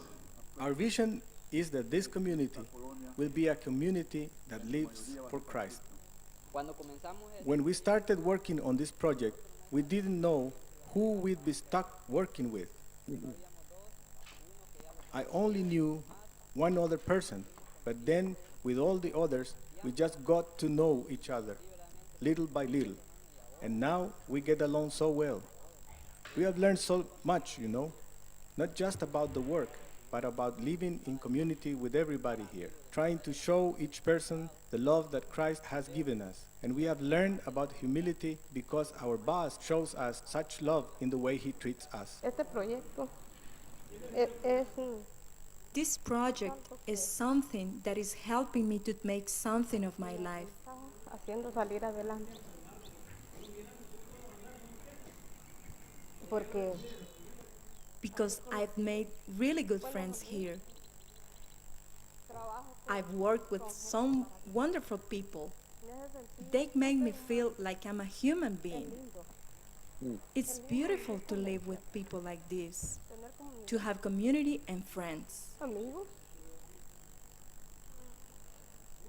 aunque solo soy yo, Even though I'm the only woman here, everyone treats me so kindly. They are all so good to me. If they aren't buying me a soda, they are giving me food. yo antes no tenía, I didn't used to have a house, pero ahora now I'm seeing that my dream is coming true. porque mi casita Because my house, it's beautiful, this house I'm building. My house is beautiful. Pero te amaré.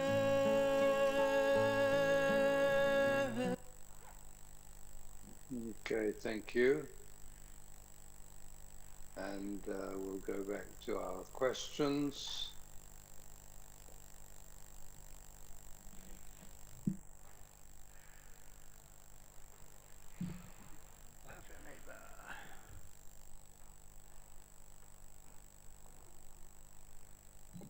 So this is the next slide up. So, okay, discussion time again, thank you.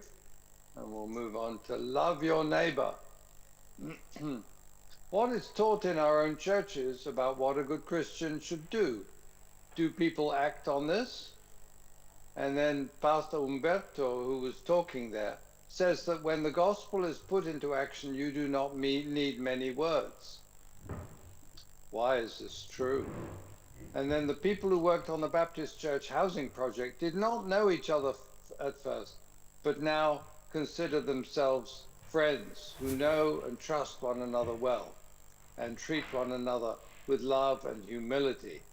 How did this happen?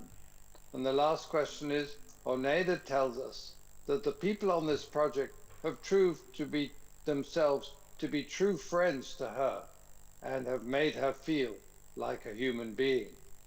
How does one show friendship and love in a practical, meaningful way?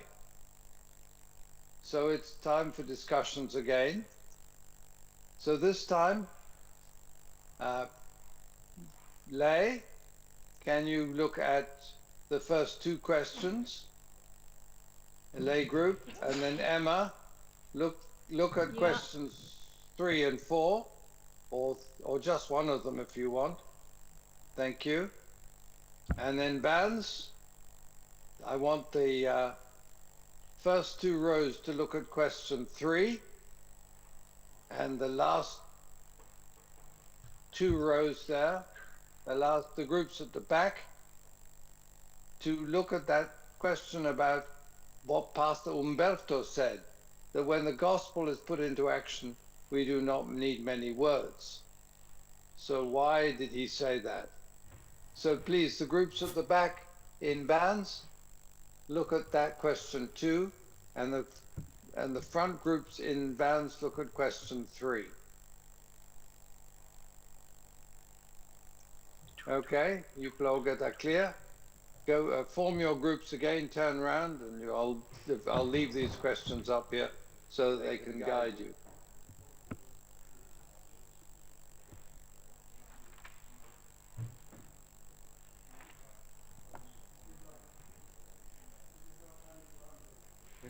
Okay, thank you. You can have your discussion times now.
Okay, 2 more minutes and then we'll have our discussion time again.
Let's get back together and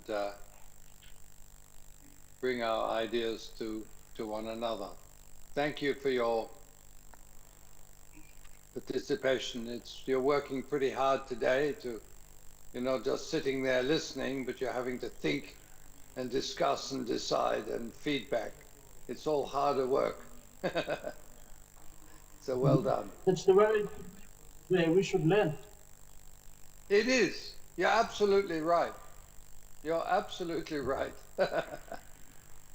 So Lei, how can you share with us to teach us? Which question were you looking at, Lei?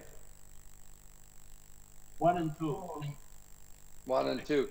How about Derek and Wilson and them? Would they like to come to the front? Because we don't hear so much from you.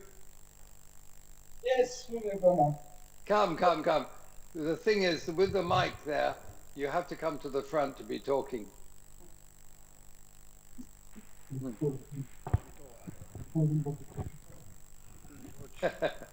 Good plan, man. Okay. Poromanim ting ting, thanks. Thank you. There are many, first question. There are many in our churches predicting what is, preaching what is good for the community and people around them. But I will emphasize on only one thing, which is love one and another. So, Okay, that's good. love in terms of our need, our problems, or hardship, or struggles, challenges, and people facing or community facing, we have to show them love without nothing attached with free will. Give or Thank you. So do people act on the teachings? That's the second part of the question. Do people act it out? Or No, is it just, they don't have. is it talk, that's all. Most of us, we don't have because, to showing the love to others, it's pretty much Too not much many hard people are work. practicing. Yeah. So we are biased to ourselves, self-centered and all these things. So maybe the second question is no. we are the church to show Well, the love. second, yeah. the second percent we don't do it.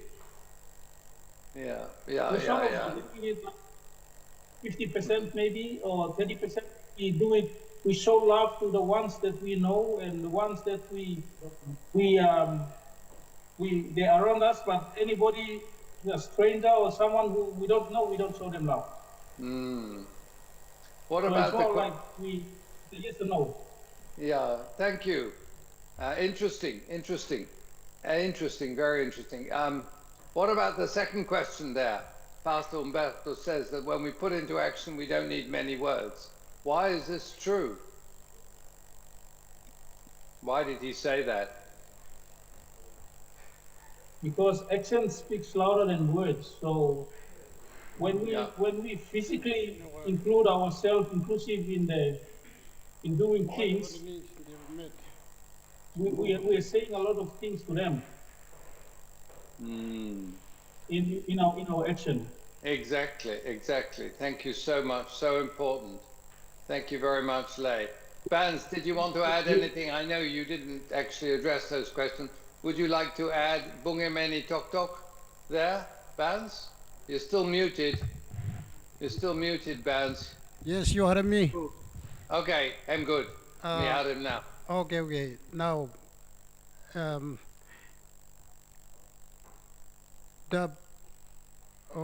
that question, we know that the needs there was met, so they don't need anything. So that is why the actions is down there. So the people are satisfied, so they don't need anything. So that is why the Yes, it's true. The people have really become warm to the gospel through the actions. So the actions become, the love that they show become its own evangelism. You see? Yes. They are actually evangelizing through actions. And it's more effective. It's harder because you can't just stand up in church one Sunday and hop, but you have to go back for see how many months this project must have taken. Months of visits from the Conservative Evangelical Church to this building site. It's not just a one-day thing. It's not just a one-week thing. It must have taken months. And then they probably had follow-up programs to complement the houses and housing project that they built. So it was a whole multi-dimensional ministry. So that's the key. Those actions form their own evangelism program. Okay, what about question 3, Emma? Did you look at question 3 or 4? Yeah. How did these people, now they became good friends? First, they didn't trust one another. They connected during time of need. Like they interacted, they build relationship daily to gain the trust of one another. So their love they put into action with less words. Like we saw, they socialized in sport. Yeah, they socialized in sport, exactly. And the boss was humble enough to show love to others. So otherwise he came in, he put himself in their shoe in this trying time. So so that's how it built that trust, and they built that friendship. That's right. Yeah. Friendship through working together, playing together, praying together, by sharing a common life, really. Thank you. Number 4. Yeah. Did you also, have you also got something to share? Yeah. Thank you. Yes. how does one show friendship and love in a practical, meaningful way? Just my thought I wrote, be there for one another in times of need. And it's like we do not look down on others as they're inferior or they're less than who we think we are. We can address and meet the need of the needy with love and make someone feel special. Like Yeah, that's good. that sister we saw, like she felt human. So Yeah. we can, just add value to somebody by being kind or showing love or being prayerful with them or something like that. That's just my thought. Yeah. Thank you. Yes, thank you so much, Emma. And thank you everyone for sharing.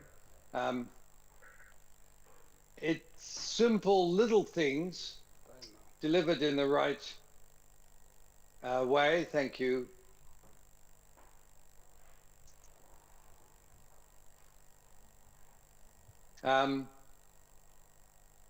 Simple little things that will make a big difference to the minds and hearts of the people we work with.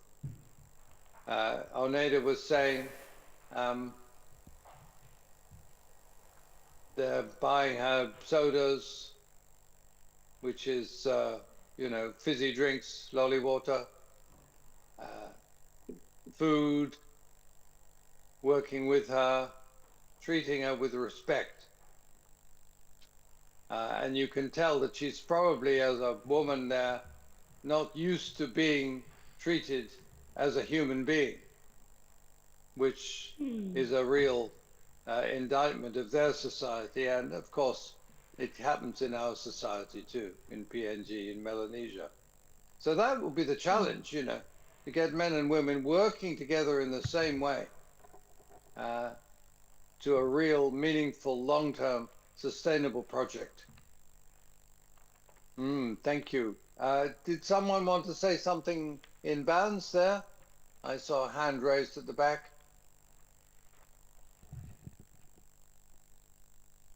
Send the mic backwards, Pastor. Thank you.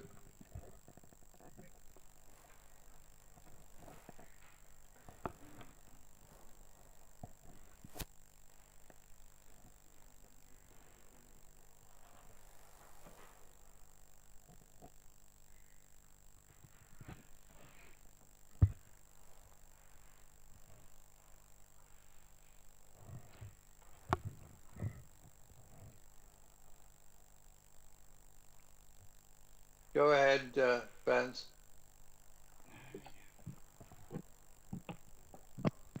Yes. In such for question 3, in regards to that question, coming back from our local communities, our province, district, LLG, some place the service cannot pass through, but through Christ, we can see some changes. We can see the light.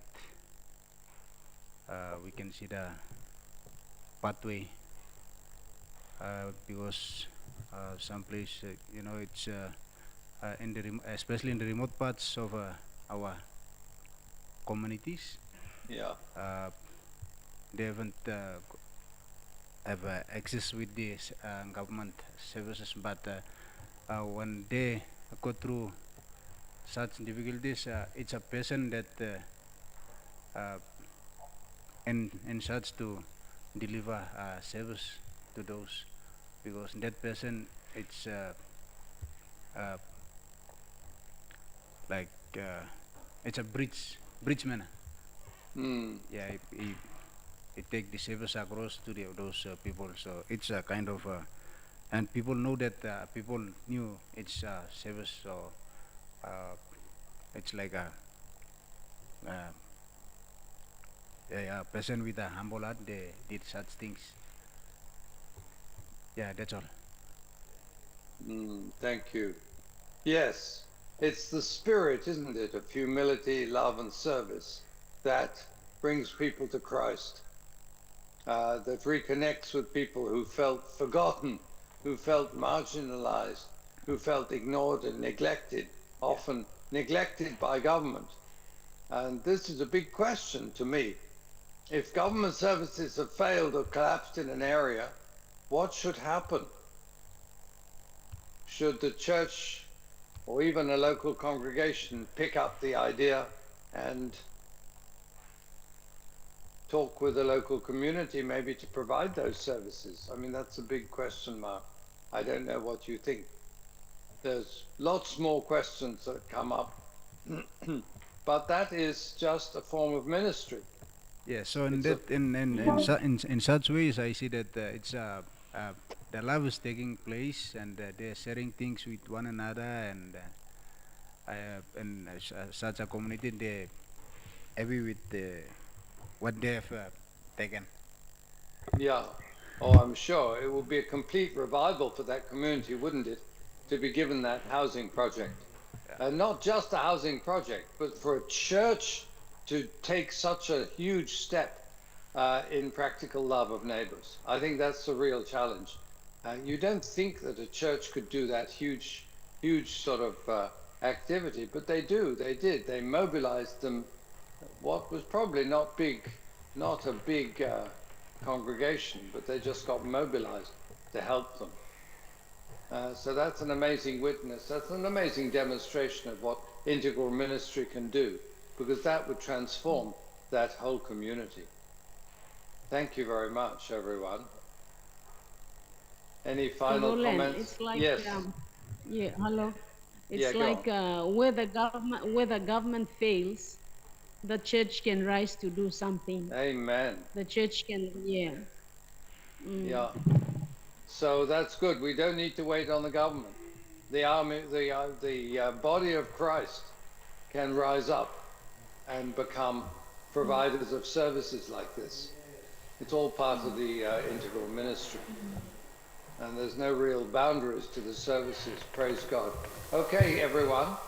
Thank you very much. The last section of the film is about justice, and we'll have a look at that tomorrow. We'll just have the time with our hour tomorrow to cover that. Oh, okay. You okay, Vance? Yeah. Good. Oh yes, thank you. Mr. Registrar at the back, do you have anything to add to us? Just thinking that, sorry, here I come. Yeah, I'm just thinking that I'm going to log in on our online classroom laptop. If students at the other campuses want to wait, I can share the screen and they can all see what I have to say. I'm not sure if that works, but I think it should work.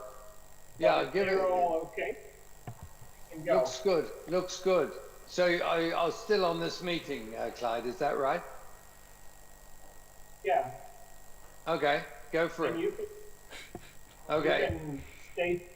Yeah, I'll stay tuned, but we'll just close with a word of prayer and then leave it to Clyde.